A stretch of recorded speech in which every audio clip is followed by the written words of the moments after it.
I know there's a rumor going on out there that John Cena can't be seen. Well, I'm not sure if it's just me, but I can definitely see John Cena. There's actually never been a point in time where I can't visually see him. I'm not sure where that rumor started or who originated that conspiracy theory, but I'm happy to confirm everybody can see John Cena. Just saying, okay? Anyways, all jokes aside, let's get straight into today's video. And you might be wondering why exactly I started off talking about John Cena.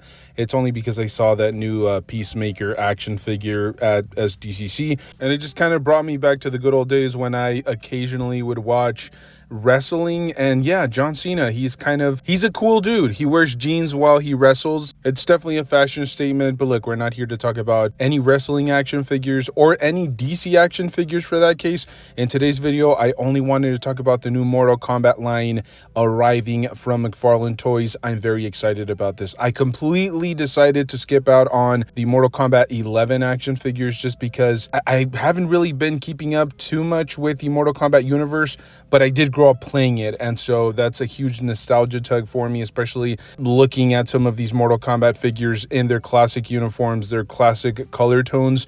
I absolutely love it. It, like I said, brings me back to my childhood. They have definitely piqued my interest with this particular release. We are officially getting a Sub-Zero, a Scorpion, a Milena, a Katana, and a Liu Kang, as well as a Raiden and a Reptile. And then before I forget, just a quick little shout out of thanks to Geek Dad Life, who is the original content creator that was actually at the actual convention. If you guys are interested in just seeing like more raw footage of him actually documenting everything at SDCC, you guys can definitely do so. I will throw up a little screenshot of his channel and then an actual link in the description if you guys are interested. But anyways, this is really exciting. As I mentioned at the beginning, the original like 2 to 3 video games for the Mortal Kombat series are the ones that are, I think, freshest in my mind, because those are the ones that I spent the most amount of time playing. But as has been the case recently with McFarlane, it feels like it's a double-edged sword. It feels like I love and hate all of his action figures at the same time, especially with some of the newer reveals, and this is a prime example of it. I love the design.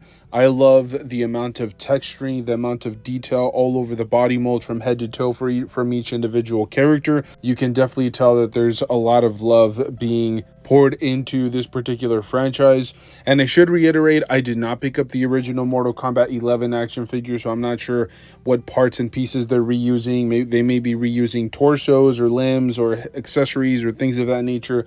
I'm coming into this line completely fresh, but I have to say the same exact issues, or I should say some of the exact same issues that I had with the TMNT line still apply to the Mortal Kombat line from McFarlane. I'm starting to question, for example, the articulation. I know a lot of these characters have that old school McFarlane mid-torso articulation. It appears some characters like a Reptile, Sub-Zero, any of those that has like that top tunic, is that what they're called, a gi? I'm not sure. That particular outfit doesn't really lend itself to great mid-torso articulation, but it's something that I feel like McFarlane should have been able to figure out at this point. Or if you're not going to articulate those figures at the mid-torso, at least, for example, like Liu Kang, I think would have been a prime character that you could have tried something new at the mid-torso. Instead, it kind of looks like something that we've been receiving from the DC Multiverse lineup to this point. There's absolutely no forward articulation at the mid-torso. That's a huge point of emphasis. In terms of the butterfly joints, I couldn't really tell if Sub-Zero and Reptile and those characters that have that outfit were able to get any butterfly joints ported into there. Like I said, it was kind of just a brief look through the entire floor, the entire booth area, so we really didn't get a very close look at each individual action figure. However, I'm just going to go out on a limb and say they probably don't have butterfly joints either. Don't even get me started on the female characters. You have, for example, Milena, who just, again, they look stiff. They look weird, especially, maybe it had to do more with the fact that whoever posed the figures didn't do a very good job, especially with that Sub-Zero 2-pack. They're supposed to be like on action figure stands. I would have thought they would have done something a little bit more crazy and intricate and dynamic, but they don't really do it. And so, I don't know, it just doesn't accentuate the features that the action figures have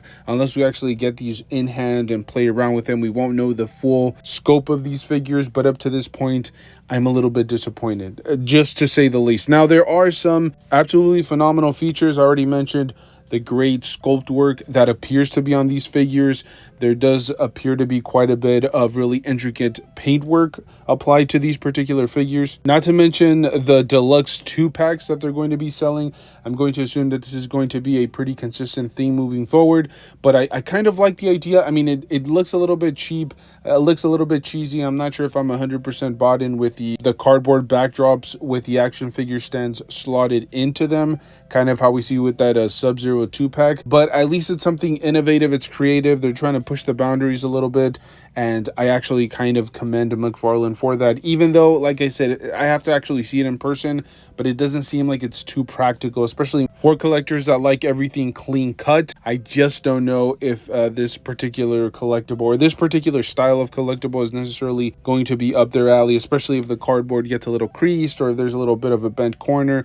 It's just not going to display as well as it probably would otherwise. Now, it is worth mentioning that Sub-Zero, I actually really like the forearms. I like what they did. The translucent blue plastic, I think that kind of brings the character to life a little bit more. I'm going to assume that they're going to start doing that with most characters. They're probably going to have like bloody variant exclusives to a particular store. Maybe like I'll just give you an example. Like maybe Scorpion has a regular release that is widely available, and then maybe Target or GameStop decides to do like a bloodied exclusive with some extra accessories. I would like to see these go through like that collector's edition line filter, where maybe you pay a little bit extra, maybe a $35 price point, but you get way more accessories, extra head sculpts, extra hands, you know, the whole 9 yards. I would actually be very interested to see how they would look if they got that collector's edition treatment. All in all, I'm still very excited. Like, I actually want to see these action figures in plastic form. I want to see people unbox them and review them.